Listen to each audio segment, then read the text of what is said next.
জয় গুরু। নমস্কার সবাইকে। আশা করছি গুরু কৃপায় সবাই ভালো আছেন, সবাই ভালো থাকেন,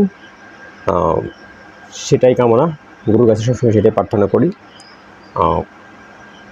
আর আজকের যেটা বলবো, আপনারা যারা আমার সাথে আছেন, যারা আমাকে উৎসাহ দিচ্ছেন, তাদের কাছে আমি কৃতজ্ঞ এবং সবার কাছেই আমি আশীর্বাদ প্রার্থনা করছি যেন গুরু আমাকে ভালো রাখেন, সেই আশীর্বাদ করবেন।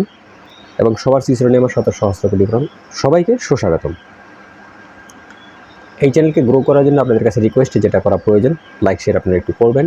এবং যারা যারা আপনারা আমার নাম্বার চান, নাম্বার ডেসক্রিপশনে দেওয়া আছে, দয়া করে সেখান থেকে নিয়ে প্রথমত হোয়াটসঅ্যাপ কিংবা ইমোতে একটু মেসেজ করবেন, বেশি প্রয়োজন হলে ফোন করবেন। ঠিক আছে? নাম্বার সবাই চান, কিন্তু ডেসক্রিপশন দেখেন না, এটাই দুঃখের বিষয়। ডেসক্রিপশনটা দেখে আপনারা একটু নাম্বারটা নিয়ে নেবেন। যাই হোক, আজকে একজনের কমেন্টস করেছেন, দাদা মালায় 108টা পুঁতি কেন, 108টাই কেন থাকে মালার যে গুটিগুলো আছে, বা পুঁতি, কেউ কেউ পুঁতি বলে, কেউ কেউ গুটি বলে, সেটা 108টাই কেন? এর কারণ কি? এরকম থাকার যে কারণ, এটা কি? এটা কম বেশি কেন হবে? তো সেটা আমি অগ্নিতন্ত্র থেকে বলবো। অন্যান্য কিছু দ্বিমত পোষণ থাকতে পারে বিভিন্ন জায়গায়, বাট যেটা আমি দেবাদিদেব শিবের যে সূত্রগুলো, সেগুলোই আমি বেশিরভাগ প্রকাশ করে থাকি। তো সেটা আমি অগ্নিতন্ত্র থেকে বলছি, এটা এরকম কেন। অন্যদিকে আমি যাচ্ছি না। এটা এরকম থাকার কারণ কি? দেখেন দাদা, মালায় যে শুধু 108টাই দানা থাকবে বা গোটা থাকবে বা পুঁতি থাকবে, এরকম না। মালায় কিন্তু কম বেশিও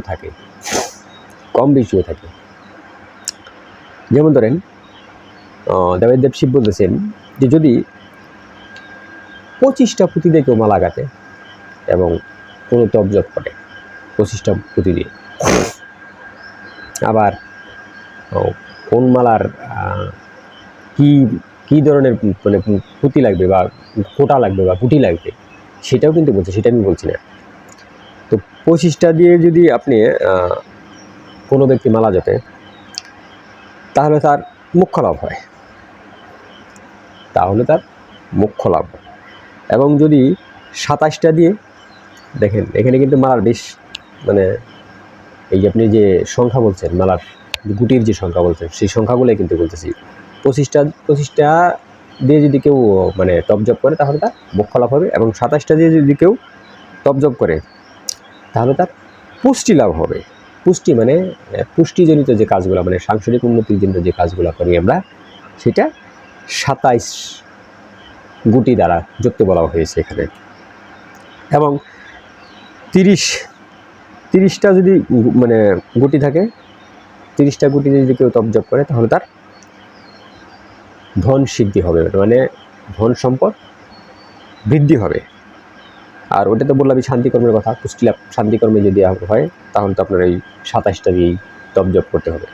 তো ধন সম্পত্তি যদি আপনি বৃদ্ধি করতে চান, তাহলে আপনার ওই 30টা নিয়ে আপনার মালা জপ করতে হবে। আর যদি কেউ মন্ত্র সিদ্ধি করতে চান, মন্ত্রকে সিদ্ধি করতে চান, তাহলে 50টা নিতে হবে। মালার গুটি নিতে হবে কয়টা? 50টা। এখন আসুক আপনার এই 108টার যে পরিপূর্ণ বিষয় আছে। এখন কি বলতেছিস সে, যে তুমি 25টা নিয়েও যুক্তি পারো, 27টা নিয়েও যুক্তি পারো, 30টা নিয়েও যুক্তি পারো, 50টা নিয়েও যুক্তি পারো। It's up to you. ঠিক আছে? তোমার যখন যেটা প্রয়োজন, তখন তুমি সেই নিয়ে যুক্তি পারো। এটা তো হলো একটা গ্রুপ ওয়াইজ কথা। এখন সে লাস্টে অ্যান্টিবায়োটিক দিচ্ছে। অ্যান্টিবায়োটিক এই 108-এর সম্বন্ধে সে বলতেছে, অ্যান্টিবায়োটিক 108টা কেন বা জপা? 108টা জপার কারণ কি? কেনই বা 108টা জপবো? এর কারণ হলো যে এত কিছু না করে একটাই জপ,